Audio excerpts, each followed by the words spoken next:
Hi there, this is Miss Emerson. I am going to show you how to open the slides. Some students are confused or they don't know how to open the slides for class.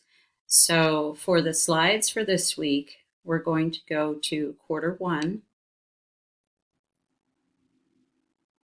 We'll open the slides and then we need to look to see which week it is. So week 1, 2, 3.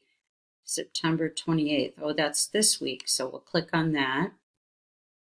Monday, if you missed, we did human geography slides. So if you click on here, the slides are going to be in here. And so you will click on these slides and then see it looks like here, like you're not able to get into the slides. But what you have to do is click again. And then it will open the slides for you like this, and then you can use them. Okay, if you need more help, let me know. But this is how to open the slides if they don't open right away for you in Schoology.